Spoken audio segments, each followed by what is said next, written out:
너희가 육신대로 살면 반드시 죽을 것이로되 영으로서 몸의 행실을 죽이면 살리니 오롯 하나님의 영으로 인도함을 받는 사람은 곧 하나님의 아들이라. 너희는 다시 무서워하는 종의 영을 받지 아니하고 양자의 영을 받았으므로 우리가 아빠 아버지라고 부르짖느니라. 성령이신 우리의 영과 더불어 우리가 하나님의 자녀인 것을 증언하시나니. 다시 읽겠습니다. 자녀이면 또한 상속자 곧 하나님의 상속자요 그리스도와 함께한 상속자니 우리가 그와 함께 영광을 받기 위하여 고난도 함께 받아야 할 것입니다. 아멘. 오늘 말씀의 제목은 십자가의 길, 순교자의 고난. 십자가의 길, 순교자의 고난이라는 말씀으로 제목으로 하나님 말씀 함께 나누도록 하겠습니다. 오늘도 이 자리에 오신 여러분들을 주님의 이름으로 진심으로 환영하며 하나님의 은혜가 여러분들과 늘 함께 하시기를 간절히 축복합니다. 예, 우리는 한 주간 세상의 교회들은 고난 주간으로 지킵니다. 다음 주가 이제 부활주일이죠. 제가 여러분들에게 좀 더 강조가 되는 건 뭐냐면 우리는 한 주간만을 우리가 주님의 고난을 묵상하는 것이 아니라 우리의 평생을 주님의 고난을 기억하며 주님의 부활에 감사할 수 있어야 됩니다. 12월 25일 성탄절이 단순히 즐겁게 시간 보내는 캐롤을 들으면서 산타 할아버지 뭐 여러분 그런 것들은요 캐롤이든지 산타 할아버지든지 뭐 아니면 부활절에 계란 나눠주는 것이든지 엄밀히 말하면 이것은 로마 천주교의 전통입니다. 우리는 우리는 이 고난주간뿐만 아니라 1년 365일을 주님의 고난을 기억하며 묵상하는 한 주간이 되어야 할 것이고 1년 365일을 주님이 이 땅에 오신 그 성탄의 기쁨을 단순히 12월 25일 그때만 누리는 것이 아니라 우리의 모든 삶 속에서 매일같이 우리는 그날을 기뻐하고 즐거워할 수 있어야 되겠습니다.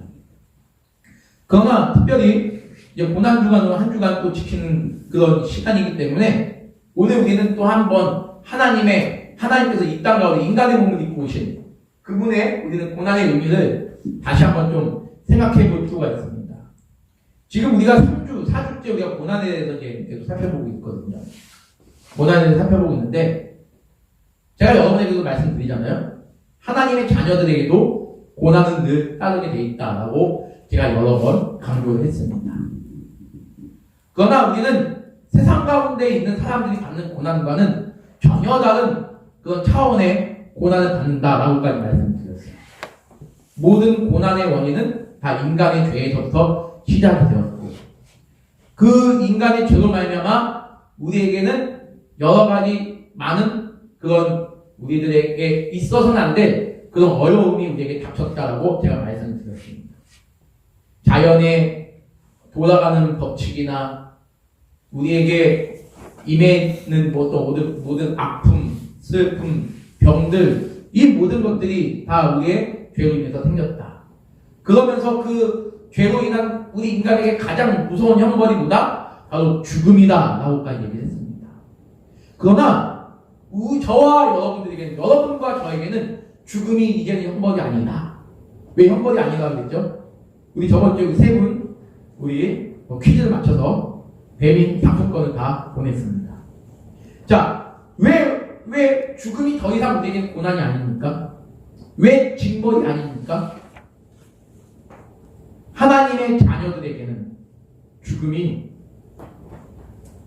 가장 큰 복이 됐어요. 오늘 말씀을 한번 볼까요? 로마서 8장에 있는 말씀을 한번 볼게요. 주 예수님께서 우리의 죄를 대신 짊어지시고 죽으셨기 때문에 죽으시고 끝났으면 우리 기독교는 가장 불쌍한 종교입니다. 주님이 그냥 죽으시고 끝났으면 우리에게 아무 의미가 없어요. 주님이 부활하셨다는 사실을 여기 계신 우리 성도님들 모두 믿으십니까? 아멘. 아멘. 나는 주님의 부활을 결코 믿을 수 없다. 한번 손 들어보시죠. 나는 주님의 부활을 절대적으로 믿는다. 한번 손 들어보시죠. 예. 그 사실을 우리가 믿지 못한다면 지금 여러분들은 이 자리에 있을 필요가 없어요. 고린도 전서에 가면 사도 바울 선생님이 이런 말씀을 합니다. 주 예수 그리스도의 부활이 거짓이라면 아마 우리가 이 세상에서 가장 불쌍하고 처량한 사람들이다. 그러나 우리 그리스도께서, 우리 예수님께서 모든 죽은 자들의 부활의 첫 열매가 되었으니 우리의 모든 죄와 사망의 권세는 모두 우리 앞에서 처참하게 파괴되었고 멸망당하였고, 여러분과 저는 주 예수 그리스도의 고난과 죽음으로 말미암아 그분의 부활로 말미암아 우리는 영원한 생명을 얻었다. 이것이 우리 기독교의 신앙이요 성경이 말씀하는 하나님의 선포입니다. 저와 여러분들은 구원을 받은 하나님의 백성임을 믿으시기 바랍니다. 아멘. 그렇게 여러분과 저는 가장 행복한 사람들이, 가장 기뻐하는 사람들입니다. 주님의 그 핏값으로 여러분과 저를 하나님의 자녀로 삼으셨다는 사실은 그 어떤 기적보다도 훨씬 이루 말할 수 없는 가치의 기적이요 은혜입니다. 성경에 보면 하나님께서 베풀어 주신 수많은 기적들이 나와 있습니다. 여러분이 알고 있는 기적들이 뭐가 있을까요? 예수님이 죽은 자를 살리시고 구약시대에 하나님께서 홍해물을, 그 거대한 홍해물을 갈라서 이스라엘 백성들을 통과하게 하시고, 떡 5개와 물고기 2마리로 5,000명을 먹이시고, 이 수많은 기적들이 있다 할지라도 그것보다 말로 다 할 수 없는 기적은 뭐냐면 여러분과 저를 영원한 죄 가운데서 자유케 하셨다, 해방케 하셨다. 이것은 기적 중의 기적이요 은혜 중의 은혜가 아니라 말할 수 없습니다. 이 사실이 바로 우리 기독교 신앙의 핵심이죠. 주님이 여러분 안에 계시고 주님의 영이 무엇입니까? 성령님이시죠. 성령님이 여러분 안에 계시기 때문에 여러분들은 이 땅 가운데서 육신을 입고 있는 이상 누구나 다 육신은 죽게 될지라도 우리의 영은 살아 숨쉬게 될 것이다. 이것이 우리가 읽게 되는 하나님 말씀입니다. 예수님을 죽은 자 가운데서 살리신 하나님의 은혜, 그 하나님의 은혜가 여러분들에게도 이제 있게 되었다는 사실입니다. 여러분들도 비록 몸은 언젠가는 이 땅 가운데 살면서 죽게 될지라도 여러분 다시 부활하실 줄 믿으십니까? 크게 한번 말씀드립니다. 믿으십니까? 아멘. 예, 이 사실이 우리 기독교의 부활 신앙이에요.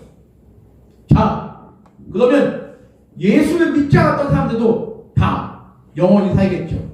그러나 우리는 그것을 영원한 삶이라고 얘기하지 않습니다.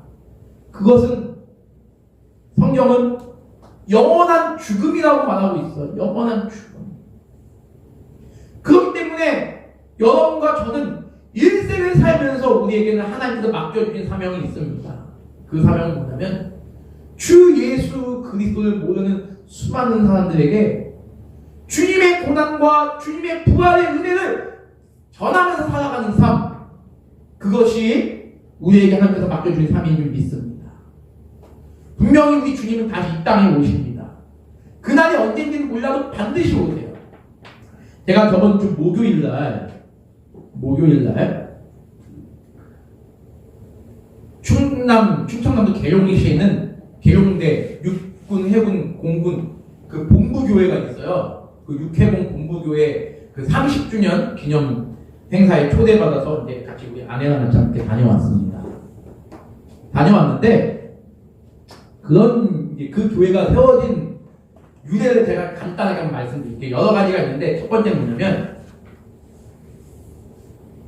거기에 이제 불교 큰 이제 군인들이 다니는 불교 절이 있는 거예요. 절이 있는데 거기에 이제 육군 본부 교회가 있었고 이제 있었는데 또 절도 있었는데 육군 절이 있었는데 거기에 그 유치원을 다니는 6살짜리 꼬마애가 기독교에는 유치원 기독교 군인교회 거기 유치원에는 유치원이 없었고 교회에는 유치원이 없었고 절에 유치원이 있었습니다. 그 절을 다니는 그 6살짜리 꼬마애가 부모님은 아주 독실한 크리스찬이에요. 군인 간부입니다. 그게 벌써 한 30년 전 이야기라고 하니까 그 아이도 지금 거의 이제 40이 되고 있죠.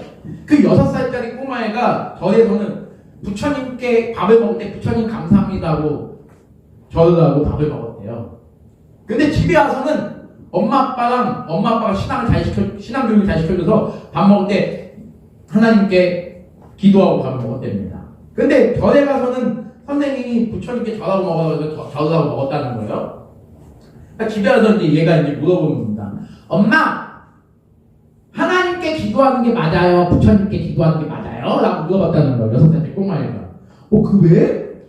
누가 그렇게 얘기해? 그래서 이제 우리 절의 선생님이 밥 먹을 때는 부처님께 절하고 먹어야 된다는 거야 라고 얘기를 했대요. 또 엄마 아빠가 그만 충격을 먹어가지고 쓰러질 뻔했대요. 그리고 나서 그것이 일파만파로 퍼진 거예요. 그래서 야, 우리 기독교에도 유치원이 생겨야 되겠구나. 유치원이 생기면서 육군, 해군, 공군을 아우를 수 있는 교회가 같이 생기게 된 거랍니다. 그러면서 야, 군인교회 자녀들뿐만 아니라 모든 간부들에게 신앙교육이, 모든 용사들에게 신앙교육이 굉장히 중요하구나 해가지고 제가 가보니까 육군, 해군, 공군 교회가 하나로 이렇게 되는데 뒤에는 교육관이 되게 아름답게 지어져 있더라고요. 그곳에 또 기독교 어린이들이 다닐 수 있는 유치원도 또 이렇게 세워져 있는 것을 보게 됩니다. 근데 거기에 제가 딱 뒤를 가봤는데 어떻게 적혀있냐면 나는 부활이요 생명이니 나를 믿는 자는 죽어도 살겠구라고 적혀있는 거예요. 제가 여러분들에게 다시 한번 여러분의 신앙 고백을 한번 요청합니다. 여러분의 몸은 죽을지라도 언젠가는 여러분이 다시 살아날 줄 믿으십니까? 아멘. 예, 이 고백이 우리에게 있어요. 주님이 예수를 살리신 하나님의 은혜가 여러분과 저를 다시 살리실 것이다. 자, 이제는 우리가 받아야 될 고난은 어떤 고난이냐? 죄 때문에 받는 고난은 이제 없어요. 저와 여러분이 나의 죄 때문에 받는 고난은 없습니다. 다시 말하면 아담과 하와, 우리 인류의 조상이 아담과 하와가 지은 죄로 말미암아 우리가 받아야 될 고난은 없어요. 그러면 이제 우리에게 남은 고난은 무엇이냐? 우리의 남은 고난은 두 가지의 고난이 있습니다. 첫 번째, 하나님께서 하나님의 자녀로서 이 땅 가운데서 살아갈 때 불신자들하고 살아갈 때 그때 받는 고난들이 있을 겁니다. 그 고난은 우리가 어떻게 해야 되느냐? 하나님이 피할 길을 열어주신다는 사실을 믿으시고 우리는 그 고난을 잘 감당해 나가야 합니다. 자, 하나님께서 피할 길을 주신다고 하니까 와, 누가 내가 하나님의 영광을 위해 살아가는 것은 막으려고 할 때 무조건 피할 길을 주신다, 그 개념이 아니라 그 고난의 길을 능히 견디어 나갈 수 있는 힘과 능력을 주신다는 것입니다. 여러분들 그 군대가 참 귀하다는 생각을 많이 하게 되는데 제가 전에 있던 교회 여단장님께서도 군대에서 예수를 믿게 되신 분이세요. 중위 시절에 그 사단장님이 매일 교회를 끌고 갔다는 겁니다. 끌고 갔는데 사단장님 눈에 보이기가 싫어가지고 맨날 숨어 있었다는 거예요. 그러면 사단장님이 전화해가지고 인중이 어딨어? 인중이 와 교회 가야지. 가기 싫은데 막 가게 된 거예요. 대리 시절까지 끌려갔다는 겁니다. 대리 시절 끌려갔는데 그렇게 교회를 가면서 어느 순간에 어떤 목사님의 말씀을 통하여 하나님이 나에게 주시는 그 은혜를 또 깨달았다는 거예요. 그러면서 그분이 고백한 게 뭐냐면 그때 그 부대 지휘관님의 그 열성적인 전도가 아니었으면 아마 자기는 예수님을 믿지 못했을 것이다. 근데 제가 아는 많은 강부님들이 그렇게 예수님 믿게 된 사람들이 굉장히 많아요. 군대 와서 예수님 믿게 된 사람들이 굉장히 많다는 말입니다. 제가 아는 여러분 같은 용사 출신의 그런 성도님들도 군에 와서 예수님을 믿게 된 사람들이 굉장히 많아요. 우리 부대에도 최근에 부대에 와서 이제 교회를 처음 나오게 된 그런 용사들도 있습니다. 저는 이 군부대라는 곳이, 이 군대라는 곳이 이미 신앙생활을 열심히 했던 여러분들에게는 더 신앙의 그런 견고함을 세울 수 있는 곳이 될 것이고, 믿지 않는 자들에게는 하나님께서 그들에게 은혜를 부어주셔서 예수 그리스도가 누구시고 하나님의 은혜가 무엇인지를 알려주는 아주 놀라운 선교의 장이 될 거라고 믿어요.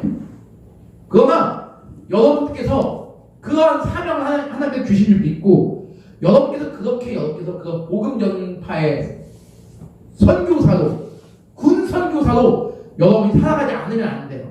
그래서 간곡하게 부탁드립니다. 제가 우리 군종병하고 차장단은 제가 따로 불러서 저번에 말씀드렸잖아요. 여러분보다 네 글자. 하나, 둘, 셋.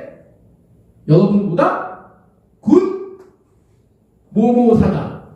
하나, 둘, 셋. 군, 그렇죠. 군 선교사다. 저뿐만이 아니라 여기 앉아 계신 여러분 모두가 다 군 선교사입니다. 어떤 선교사? 주 예수 그리스도의 고난과 부활을 선포하는 군 선교사다. 사실 여러분이 믿으시길 바랍니다. 자, 여러분들은 두 번째 여러분들이 받는 고난은 뭐냐면 여러분들이 이제 살아가면서 죄를 인간은 우리는 저나 여러분은 연약하기 때문에 늘 우리가 선만 행할 수 있는 사람은 아니에요. 죄도 짓게 됩니다. 난 죽을 때가 죄 안 지을 자신 있어. 이거는 여러분 교만이에요. 인간은 죄를 안 지어야 안 지을 수가 없어요. 마음속으로부터 짓는 죄, 행동으로부터 짓는 죄, 알면서 짓는 죄, 모르면서 짓는 죄, 우리는 다 죄를 짓게 되어 있습니다. 큰 죄든 작은 죄든. 여러분 심지어 사람을 죽이는 사람이 회개하고 하나님께 돌아오는 경우도 많습니다. 사형수들이 하나님 앞에 돌아오는 경우도 되게 많아요. 사기치고 범죄 저지르고 그런 사람들이 하나님께 돌아오는 사람들도 굉장히 많습니다. 자, 그러면 우리가 평상시에 죄를 지었다고 했을 때 그때 우리에게도 고난이 찾아올 수 있어요. 그거는 하나님께서 저와 여러분을 다시 하나님께로 돌이키게 만들려는 징계의 수단입니다. 그러니까 저는 이 두 가지 죄를 구분해서 말씀드릴게요. 우리가 짓는 죄로 인하여 우리가 받는 고난은 하나님께서 우리를 사랑하시기 때문에 주는 고난입니다. 하나님이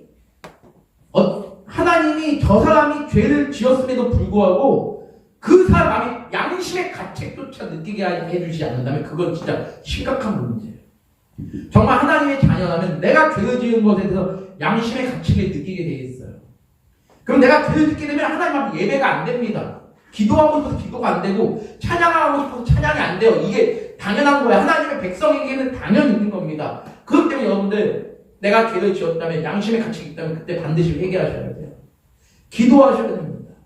그 여러분이 내가 살면서 어떠한 죄를 짓지 않게 해서 제가 다시 말씀드리자면 죄를 안 지을 수는 없지만 우리는 그럴 때 더 기도해야 돼요. 하나님 내가 이 세상 가운데서 더 하나님 말씀대로 치열하게 살 수 있게 도와주시옵소서. 왜 우리가 그렇게 기도해야 됩니까? 우리는 뭐예요? 하나님의 성전입니다. 성전. 예수 그리스도를 죽은 자 가운데 살리신 하나님의 영, 성령이 우리 안에 거하시는 성전이기 때문에 우리는 하나님 앞에서 뭐예요? 우리는 구원함을 받은 자녀이기 때문에 이 구원함을 받은 자녀가 하나님 말씀대로 살아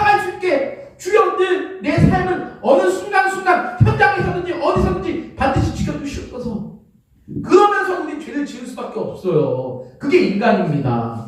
그런데 어떻게 우리가 기도를 안 할 수 있겠습니까?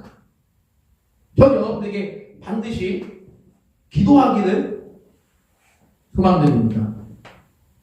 그리고 우리가 세상 가운데서 하나님 영광을 위해서 받는 핍박과 고난은요, 그건 우리가 주님께 역시 기도해야죠. 하나님, 내 옆에 있는 친구가 나에게 계속 신앙생활을 하지 못하게 하게 유혹합니다. 요즘은 군대에서 그런 일이 없지만 옛날에는 군대에서 막 교회 간다고 때리고 교회 간다고 막 왕따시키고 그런 적이 되게 많아요. 제 모창들도 그렇고 제 후임들도 그렇고 되게 많이 그랬습니다. 저도 대대군종병하면서 얼마나 저를 갈구는 사람이 있었는지 몰라요. 물론 지금 그분이 회개하고 예수 믿고 있지만 여기 근처 살고 있어요. 안양에 살고 있어요. 저 보면 늘 미안하다. 그때 정말 미안했다. 근데 그분이 아내를 잘 만나가지고 예수를 믿게 된 거예요. 또 그런 분도 되게 많아요. 여자친구도 여러분 좋은 사람 만나야 돼요. 제가 전에 있던 부대는 여자친구 면회 오면 제가 항상 갔어요. 가가지고 주일날 면회 오면 제가 웬만하면 주일날 오지 말라고 그랬어요. 물론 세게는 말 못해요. 상처받을까봐 그냥 자매님 주일날은 면회 오면 안 돼요. 왜 주일날 면회 옵니까? 내가 그렇게 얘기를 했단 말이에요. 주일은 면회 오면 안 되는 날 여자친구는 부모님도 제가 너무 강합니까? 아니죠? 주일은 여러분이 하나님께 예배드리는 날이에요. 그런데 진짜 어떤 여자친구는 자기 남자친구 전도하기 위해서 주일날 절대 면회 안 와. 무조건 교회 가게 하라고. 막 교회 가게 하라고. 근데 내 남자친구가 교회 간다 그러면 너무 좋아요. 아유, 목사님 감사합니다. 근데 저는 여러분에게 물어볼게요. 좋은 여자친구 만나야 돼요. 예수님 믿지 않는 여자친구 만나면 안 돼요. 절대 안 돼요. 아니면 예수님 믿는 여자친구 믿지 않는 여자친구 만나면 전도하셔야 돼요. 그 여자친구. 아무튼 누가 옆에서 나를 교회 못 가게 유혹하고 누가 나를 옆에서 교회 간다고 막 비방하고 해방한다 할지라도 우리는 그를 위해서 기도해야 돼요. 우리가 기도할 내용들이 정말 많아요, 여러분. 그 고난을, 그것도 고난은 고난입니다. 그 고난을 이겨낼 수 있는 힘도 하나님께서 주시는데 여러분들 그 하나님께서 주시는 힘을 의지하지 않는다면, 하나님께 기도하지 않는다면 우리는 그 어떤 고난도 이겨낼 수가 없습니다. 저와 예수님이 우리가 죄로 인해서 우리가 당해야 될 그 고난을 대신 받아주셨기 때문에 우리 가운데 넘치는 고난은요, 이제는 별거 아니에요. 우리 읽지 않았지만 18절 한번 읽어볼게요. 로마서 8장 18절 한번 읽어보겠습니다. 시작! 생각하건대 현재 고난은 장차 우리에게 나타날 영광과 비교할 수 없도다. 여러분 이게 얼마나 우리 위로가 되는 말씀입니까? 우리가 이 땅 가운데 살면서 당해야 될 고난들이 있다면 그 고난은 저와 여러분들을 위해서 주님이 당하신 고난에 비하면 아무것도 아닌 거예요. 우리에게도 고난이 있을 수 있다는 사실 인정해야 됩니다. 그러나 하나님을 모르는 사람들이 당하는 고난과 우리가 당하는 고난 차원이 다른 거예요. 그들은 에이씨 왜 난 열심히 노력했는데 이게 뭐야 에이 이게 그들이 고난을 해소하는 방식이 있잖아. 술이나 한잔 하자. 욕 나오냐면서 막 친구들하고 막 그게 우리의 고난의 그들의 고난의 방식이 될지언정 우리의 고난의 이 고난 이겨내는 방식이 그건 아닙니다. 우리의 고난의 방식은 뭐 해야 되죠? 늘 하나님께 기도해야 된다는 거예요. 그 또 뭐다? 하나님께 감사해야 되는 거예요. 주님! 여러분 고난을 받았는데 감사한다는 건 역설적인 내용입니다. 고난을 받는데 감사해야 된다는 얘기를 하는 데는 우리 기독교밖에 없어요. 불교는요, 고난을 왜 받습니까? 부처님이 말씀하십니다. 나도 고난을 받으니 나도 모른다. 공자선생님이 말씀해요. 왜 사람이 이런 고난과 아픔과 병과 슬픔이 겪어야 됩니까? 공자선생님이 말합니다. 내가 그걸 어떻게 하느냐? 인간은 누구나 벌을 받는 건 뭐냐면 인과 응보다라고 얘기를 해요. 원인과 내가 어떤 죄를 지면 벌을 받고 선을 행하면 상을 받는다. 이게 유교의 원리거든요. 근데 우리 기독교는 그렇게 얘기하지 않아요. 선을 행하는 자도 고난받을 수 있고 악을 행하는 자도 행복할 수 있다는 것이 우리 기독교의 원리입니다. 여러분들 세상 사람들 가운데 아니 예수님을 믿지 않는 사람들 가운데 여러분보다 더 잘 살고 행복한 사람들 많을 거예요. 더 성공한 사람들 많을 겁니다. 나는 왜 이것밖에 안 되지? 아니에요. 여러분들은 그들이 받지 못하는 가장 큰 은혜를 받고 있는 분들입니다. 뭐죠? 예수님의 은혜와 사랑을 받고 있는 분이, 하나님의 보호하심과 하나님의 통치하심을 받고 있는 사람들이 바로 여러분들이기 때문에 이 사실을 믿음으로 고백한다면 우리는 이 세상의 그 어떤 고난과 슬픔도 우리는 나한테서 다가오는 어떤 그 장애와 환난과 낙심을 우리는 오직 하나님께 맡기면서 살아갈 수 있습니다. 마지막으로 하나 말씀드릴게요. 저와 여러분들은요, 내가 이 땅 가운데 살아가는 것에 있어서 모든 그 과정을 다 하나님의 뜻 가운데, 하나님의 통치하심 가운데 우리 인정할 수 있는 사람이 되어야 된다는 사실입니다. 주님, 제가 어떤 상황 속에 있더라도 주님을 의지하고 주님을 믿고 주님께 감사하며 기도하며 살아갈 수 있는 사람이 되게 인도하여 주시옵소서. 이것이 우리의 신앙의 고백이 될 줄 믿습니다. 우리 한 주간 주님의 고난을 묵상하면서 살아가는 용사들 되시기 바랍니다. 주님이 그 모든 고난을, 나이가 받아야 될 그 모든 고난을 대신 받아주셨다. 그리고 부활하시는구나. 나는 참된 생명을 얻게 되는구나. 이 땅 가운데 나에게 임하는 그 모든 고난은 주님이 나를 하나님의 자녀로 더 세우시기 위한 그 하나의 과정이구나. 우리는 이것을 믿으면서 감사하는 마음으로 우리는 신앙생활을 해야 될 줄 믿습니다. 한 주간 그런 믿음과 은혜로 살아갈 수 있는 여러분 되시기를 주님의 이름으로 간절히 축원합니다. 기도하겠습니다. 하나님 아버지 참으로 감사드립니다. 주님께서 우리를 대신하여 십자가에서 죽으신 그 은혜와 사랑을 기억합니다. 하나님 감사합니다. 이제 우리는 참된 자유와 영원한 생명을 얻었음을 믿습니다.